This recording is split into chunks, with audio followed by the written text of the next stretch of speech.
Très chers mesdames et messieurs, membres de la presse, bonjour. La haute hiérarchie de notre cher parti, Alliance travailliste congolais pour le développement, vous a fait appel pour éclairer la lanterne de l'opinion tant nationale qu'internationale sur les intimidations, la diabolisation, la campagne de dénigrement dont fait l'objet notre autorité morale, je cite l'honorable sénateur José Makila Soumanda. De prime abord, nous aimerions de manière assez claire montrer à chacune et à chacun qu'il n'est pas ici question de nous en prendre à une institution technique de l'État, moins encore à la justice congolaise. Mais nous voulons ici fustiger un comportement qui a élu domicile dans notre pays depuis un certain temps, qui consiste à prendre une partie des Congolais comme s'ils étaient des étrangers et qu'ils quémandaient la nationalité congolaise entre les mains d'une autre poignée de Congolais. Ces comportements, nous pensons bien que dans un État qui se veut un État de droit, nous devons le condamner, nous devons le fustiger et nous devons le combattre jusqu'à la dernière goutte de notre sang. Pourquoi nous avons fait appel à vous en ce moment-ci? Nous étions étonnés, ébahis d'apprendre de la bouche d'un secrétaire général comme moi que notre autorité morale avait un dossier au niveau de l'IGF. Et nous étions très étonnés d'apprendre que l'IGF serait géré par une formation politique au même titre que l'Alliance travailliste congolaise pour le développement, fut-il un parti politique au pouvoir. Nous pensons qu'il y a un distinguo à faire entre les affaires de l'État et les affaires privées. Et nous pensons que si vous avez des problèmes politiques, vous avez de l'acharnement, du mépris, de la haine contre un acteur politique, le terrain politique existe, il faut les chercher sur ce terrain politique, vous allez les trouver, et s'il faut en finir avec lui, vous allez en finir en bonté, en respectant les règles du jeu.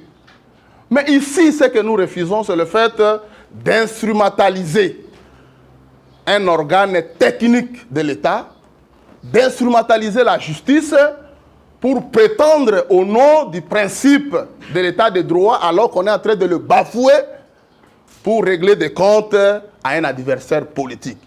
Voilà pourquoi nous ne pouvions pas nous taire devant une telle injustice. On ne pouvait pas croiser les bras, comme on le dit dans les jargons. Lingala, Soko Monindoki, Belelaye, Liboso Temongo, Sanini et Kauka. Voilà pourquoi nous savons que beaucoup d'autres Congolais, comme nous, lorsqu'ils seront en train de nous suivre, vont se rallier derrière nous en comprenant que trop, c'en est trop du triomphalisme qui a élu domicile dans notre pays depuis un certain temps. Une mission de l'IGF a été diligentée à la SCTP. Encore faut-il préciser que l'honorable sénateur José Makila Soumanda n'est pas un mandataire actif, mais il est plutôt un mandataire passif. C'est-à-dire, il n'a pas la signature qui permet à ce que l'argent sorte de la caisse ou sur les comptes de la SCTP. Et il faut que cela soit compris par les Congolais qui nous suivent en ce moment. Honorable sénateur José Makila ne gère pas la SCTP au quotidien. Et la SCTP n'est pas l'affaire d'un privé, mais c'est une compagnie, une entreprise commerciale qui respecte, n'est-ce pas, les normes de OHADA. Mais ce qui nous dérange, c'est que parfois, il est de bonne loi que nous puissions comprendre le fonctionnement et l'organisation de l'État avant de gérer. C'est pourquoi je profite de l'occasion pour demander à vous, cadres de notre cher parti, d'apprendre la gestion de l'État d'ores et déjà. Il ne faut pas attendre. Lorsque vous aurez les grandes responsabilités et commencer à apprendre et commencer à commettre de bévues qui vont, n'est-ce pas, effriter l'honneur de notre cher parti. On a diligenté une mission d'enquête. Il s'est fait que nous avons remarqué que la mission d'enquête n'était pas encore arrivée à sa fin. Mais avant que cette mission n'arrive à son terme, nous avions déjà des résultats de la dite mission dans les réseaux sociaux et des bouches non autorisées. Il y a eu une série de griefs soulevés à l'encontre de notre autorité morale, alors PCA, à la SCTP. Mais nous disons, si vous avez des griefs ou vous avez des choses que vous reprochez à notre autorité morale, il faut rencontrer les PCA pour que les PCA au niveau du conseil d'administration puissent vous dire comment fonctionne la SCTP et ce que lui peut vous fournir comme données. Tel n'a pas été le cas. Je tiens à vous informer que jusqu'à ce jour, nous n'avons pas encore officiellement le rapport final de l'IGF et l'IGF ne s'est jamais, je dis bien alors jamais pointé dans les offices du conseil d'administration où travaille l'honorable sénateur José Makila Soumanda. Même si vous voulez en découdre avec quelqu'un, il faut le faire proprement. Il faut faire semblant. Mais lorsque vous le faites au grand jour, je pense que même les esprits malveillants ne seront pas d'accord avec vous. Qu'est-ce qu'on a reproché à notre digne fils du Congo, honorable sénateur José Makila Soumanda? Ceux qui le connaissent savent très bien que c'est un administratif aguerri. C'est quelqu'un qui est bien rodé dans le domaine administratif. Peut-être que ceux qui l'accusent à tort aujourd'hui sont en train d'apprendre et de tâtonner. Mais lui, c'est quelqu'un qui a géré les affaires de l'État depuis belle lurette et qui maîtrise très bien, bec et ongle, le rouage de la politique et surtout de l'administration de notre pays. Il ne peut pas travailler comme un abruti. Il ne peut pas travailler comme un parvenu. Il travaille en fonction des normes établies en la matière. Parmi les griefs formulés à son endroit, on dit qu'il s'est tapé des avantages indus au titre des soins médicaux. Deuxième point, on dit qu'il a perçu des frais de mission sans effectuer les dites missions. Troisième grief, on dit qu'il ne paye pas les loyers pour la villa qu'il occupe comme locataire, la villa appartenant à la SCTP. Quatrième point, il perçoit un avantage indu au titre de l'indemnité de logement. Et enfin, l'absence de justificatifs des fonds perçus par les PCA au titre des états de besoins et des frais de fonctionnement. Plus loin encore, on l'accuse d'avoir modifié irrégulièrement le règlement intérieur sans l'aval de l'Assemblée générale. Mais avant de lui porter ces accusations, il faut d'abord scruter scrupuleusement les textes régissant la SCTP. Quels sont les organes qui gèrent la SCTP? Nous avons l'Assemblée générale. Nous avons le conseil d'administration. Nous avons le comité de gestion. Et que sais-je encore?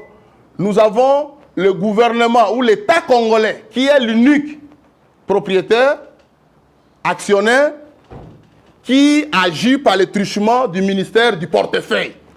Et le ministère des Transports qui agit sur le plan purement administratif et sur le plan technique. Il faut d'abord lire les textes. Que disent les textes? Quand est-ce qu'un PCA peut agir et quand est-ce que le conseil d'administration peut agir? Il y a eu même un mélange, un méli-mélo entre le conseil d'administration et l'individu PCA José Makila. Simplement parce que on en veut à ce monsieur. Mais non, le conseil d'administration n'est pas à confondre avec l'individu ou la personne de José Makila Soumanda. Commençons par le premier grief porté à son endroit. L'IGF prétend que le PCA a bénéficié des avantages indus au titre des soins médicaux aux États-Unis d'Amérique. Mais je suis député national. Ne serait-ce sur le plan des soins médicaux, chacun là où il travaille bénéficie des avantages liés à sa fonction. Tel est le cas avec le statut de l'honorable sénateur José Makila Soumanda comme PCA. Ce n'est pas lui qui a inventé cet avantage, mais c'est un avantage lié aux résolutions prises par l'Assemblée générale depuis belle lurette avant son avènement à la tête du conseil d'administration de la SCTP. En article 10 du décret numéro 13055 du 13 décembre 2013 portant statut de mandataire public dans les entreprises du portefeuille de l'État dispose ce qui suit. La rémunération de base, les primes, les avantages sociaux des mandataires publics actifs ainsi que les jetons de présence des mandataires publics non actifs sont fixés par l'Assemblée générale des actionnaires. C'est l'État qui définit tout cela. Ce n'est pas José Makila Soumanda qui s'octroie les avantages. Mais vous allez dire qu'il ne pouvait pas bénéficier de cela. Au nom de quel principe alors que sur le plan légal, sur le plan de droit, il est censé bénéficier de ces avantages?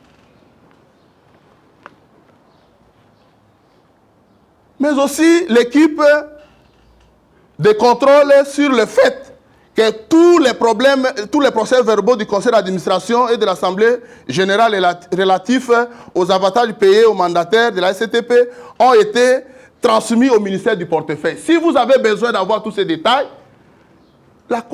l'équipe du contrôle aurait dû se rendre auprès du ministère du portefeuille pour se renseigner et savoir si les avantages dont bénéficiait le sénateur PCA José Makila en matière de soins médicaux étaient les avantages indûment perçus ou dûment perçus.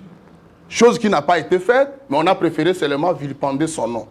Vous conviendrez avec moi que sur le plan de droit, il existe des dispositions légales, des résolutions de l'Assemblée générale que nous pouvons retrouver auprès du ministère des portefeuilles actionnaires primaires des entreprises publiques transformées en commerciales et que ces peuvent renseigner davantage sur les avantages dont bénéficient tous les mandataires. Et je dis ici, il n'y a pas que les mandataires de la SCTP, mais tous les mandataires publics, que ce soit dans n'importe quelle entreprise, OGEFREM et que sais-je encore. Deuxième grief, perception des frais de mission sans effectuer les missions. Là encore, on s'en est manqué. Pourquoi? Il n'est pas le premier à appliquer ce que nous qualifions de us et coutumes existants au sein de la SCTP. Mais lorsque cela a été fait avant lui, un chef, pour agir, n'a pas nécessairement besoin de se déplacer physiquement. La mission ou les missions auxquelles on fait allusion sont celles liées au contrôle. Mais comment le chef a-t-il agi? Mais pendant la période de Covid-19, tous nous avons vu, que ce soit au niveau du gouvernement central, que ce soit au niveau des organismes internationaux, que ce soit au niveau, à tous les niveaux, même nous au niveau du parti. Vous avez remarqué que toutes les activités ont été suspendues puisqu'on nous avait empêché de nous rencontrer physiquement. Les attroupements étaient interdits, il y avait eu confinement. Mais dans l'entretemps, les affaires devaient fonctionner normalement. Mais on pouvait gérer comment? À distance. C'est ce qui fut fait. Et les rapports ont été donnés. Mais pour ne l'avoir pas approché, pour avoir tous ces détails, on a préféré simplement, à distance, lui coller les qualificatifs selon lesquels il a perçu indûment les frais d'émission sans les avoir exercés. Par manque d'informations et absence de contradictions, ils ont préféré, à distance, lui attribuer des allégations mensongères. Troisième grief, le non-paiement des loyers pour la villa M110 et que sais-je encore occupée depuis 2017. Mais entre nous, la SCTP n'a pas pour locataire seulement l'honorable sénateur José Makila. La SCTP comme une entreprise commerciale peut disposer de ses locaux et de ses bâtiments comme elle l'entend et peut se choisir les locataires comme elle le veut. Et vous pouvez vérifier. Il existe des documents et même avec un avenant et un contrat de bail dûment signé entre l'individu, la personne José Makila Soumanda, pas le PCA, mais la personne José Makila Soumanda et la SCTP. Il y a eu des travaux d'aménagement qui ont été effectués et dont le coût a bénéficié de la contre-expertise des agents ou des experts de la SCTP et les documents existent bel et bien.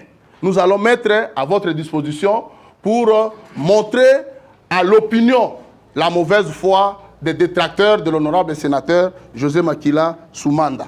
Donc, c'est un faux débat de considérer que la villa est occupée illégalement ou il a abusé de son statut, de son rang, de PCA pour occuper illégalement cette villa. Vous conviendrez avec moi que c'est depuis 2017 qu'il occupe cette villa et moyennant un contrat de bail dûment signé entre la personne José Makila et les services attitrés de la SCTP, et cela grâce à un avenant qui est venu compléter les travaux effectués à ce niveau. Mais je pense qu'un peu plus loin, cela remonte aussi ou cela dénote d'une certaine haine qu'on a contre l'individu, allant jusqu'à chercher à savoir dans quelles conditions il vit. C'est quand même désolant. Perception d'un avantage indu du titre d'indemnité de logement. Là encore, comme ils n'ont pas eu l'occasion de l'approcher pour vérifier si ce qu'ils disaient est vrai, ils se sont encore trompés. Le montant avancé n'est pas vrai. Et les pièces à conviction sont là. Vous pouvez les exploiter et les mettre à la disposition de ceux qui ont besoin de la vraie information. Absence de justificatif des fonds perçus par les PCA au titre des états de besoins et des frais de fonctionnement. Mais comme je l'ai dit tantôt, vous accusez quelqu'un que vous n'avez pas eu l'occasion d'approcher. Vous ne vous êtes pas présenté dans ces offices. Comment vous pouvez avoir toutes les informations dont vous avez besoin? Est-ce dans les rues?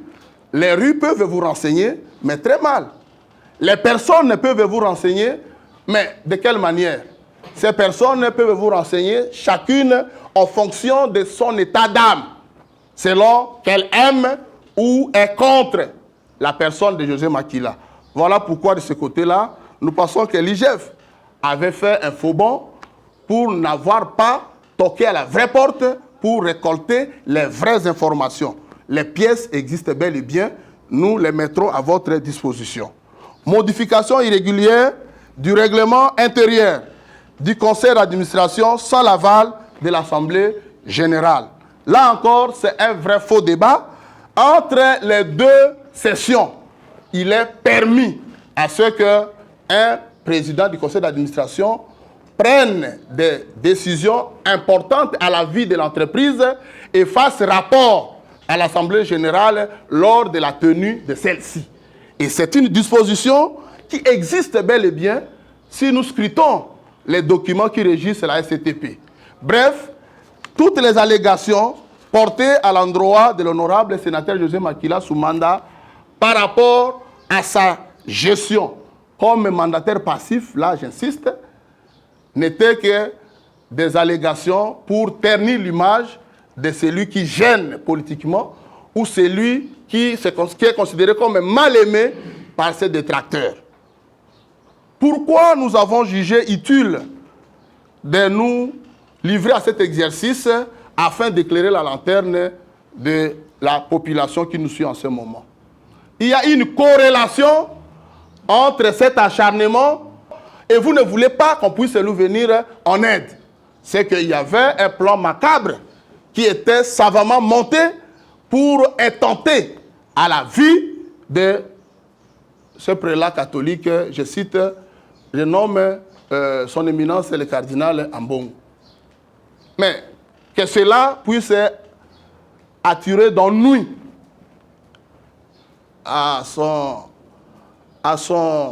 excellence José Makila Soumanda, nous nous disons c'est que nous sommes tombés trop bas et nous ne voulons plus aujourd'hui la culture de la tolérance.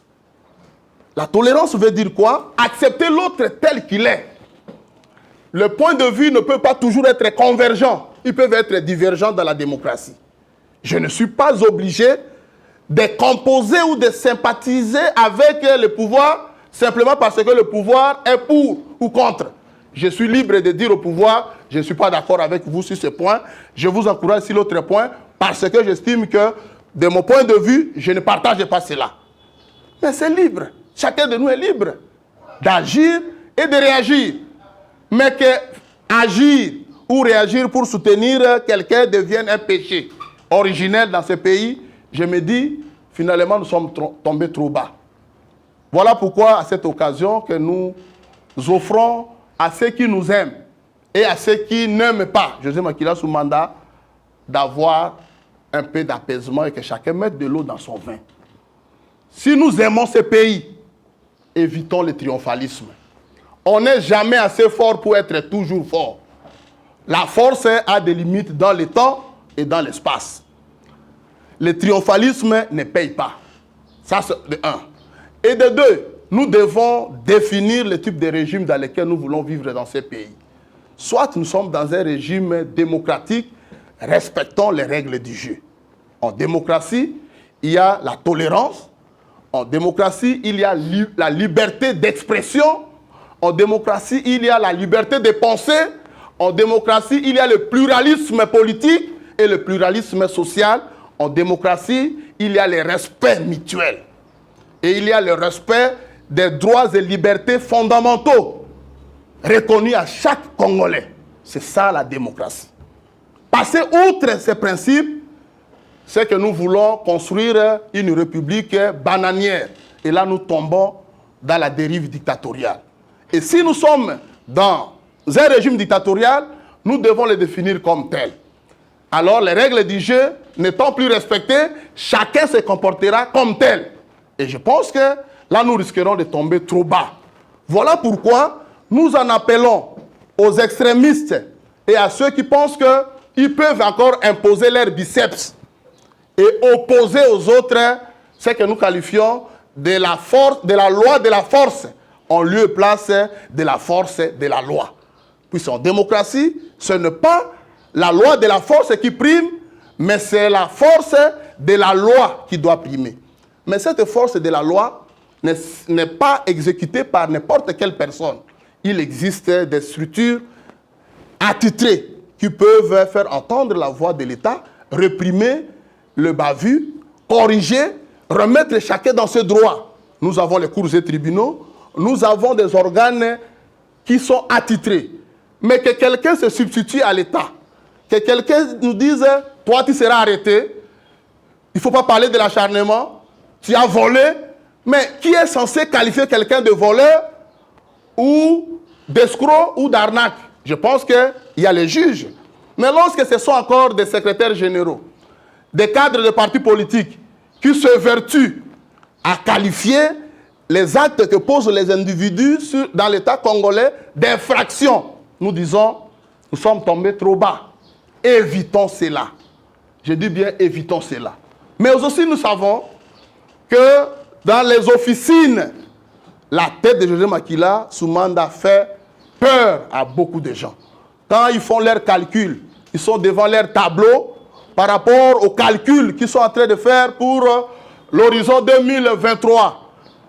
Son nombre plane tellement que ça crée obstruction à leur velléité ou à leurs ambitions. C'est pourquoi ils estiment qu'il est temps qu'ils puissent l'écarter. Je dis bien, vous ne saurez pas le faire, à moins que vous le fassiez par des voies peu orthodoxes.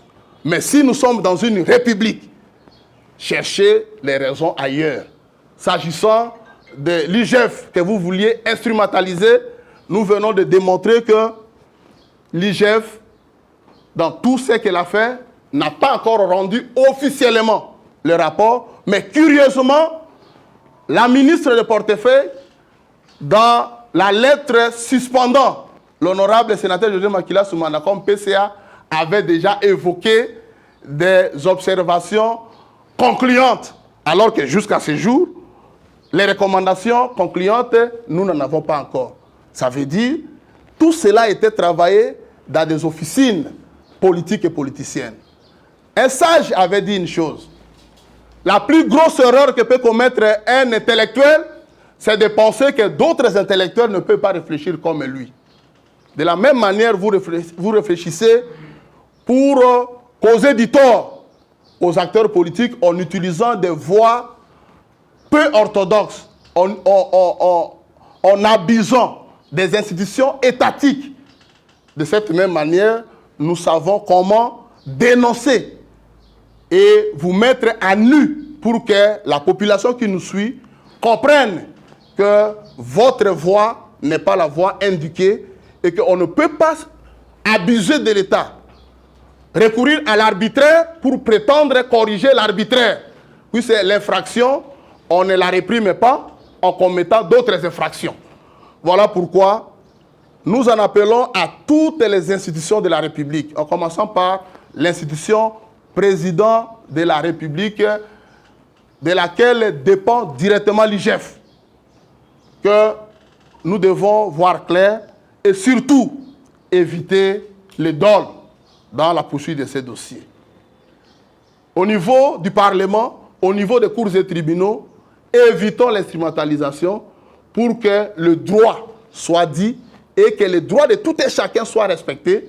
Cela nous permettra de nous sentir en paix et en sécurité. Puis c'est lorsque un groupe de Congolais se sent en insécurité à cause du comportement incivique d'un autre groupe de Congolais, il y a malheureusement périr en demeure, ce qui n'est pas bon pour l'avenir de notre pays.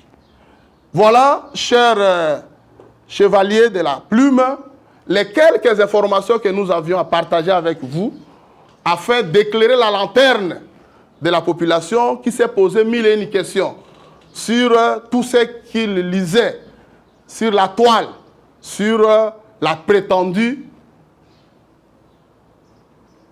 le prétendu, voulais-je dire, grief porté à l'endroit de l'honorable sénateur José Makila Soumanda, et nous disons que personne ne puisse faire peur à l'autre Congolais à cause de son statut. Le Congo appartient à nous tous. Nous sommes Congolais. Chacun de nous a ses droits et devoirs vis-à-vis de cet État. S'il y a le droit à préserver, nous devons tous les préserver. Cessons d'instrumentaliser les institutions de l'État, moins encore les organes de l'État, pour régler des comptes à nos adversaires politiques. Si vous avez besoin d'en découdre avec l'honorable sénateur José Makila Soumanda sur le plan politique, cherchez-les sur le terrain politique, vous allez les rencontrer et vous connaissez sa force sur le plan politique. Nous appelons encore à l'apaisement.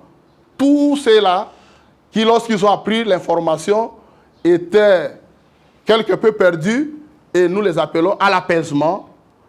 Restez vigilants, restez debout, restez prudents, barrons la route à toutes sortes de forfaitures, à tout élan, n'est-ce pas, d'annulation d'un état de droit que nous voulons de tout innover dans ces pays. Je dis et je vous remercie.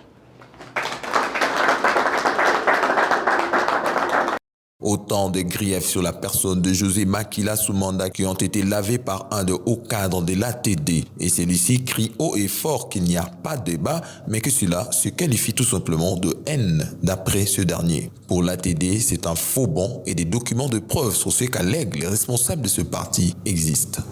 Ceci est bien dit, l'Alliance des travaillistes pour le développement appelle à l'instauration effective d'un état de droit afin d'éviter la dérive dictatoriale ou totalitaire. C'est dans ce cadre que les informations sur la gestion de la SCTP par le sénateur José Makila Soumanda, mises sur la toile, ont été décryptées par son secrétaire général au siège du parti le lundi 9 août 2021. Et l'ATD souhaite de tous ses voeux que ce nouvel épisode entre l'IGF et José Makila Soumanda soit traité en toute clarté et équité. Affaire à suivre.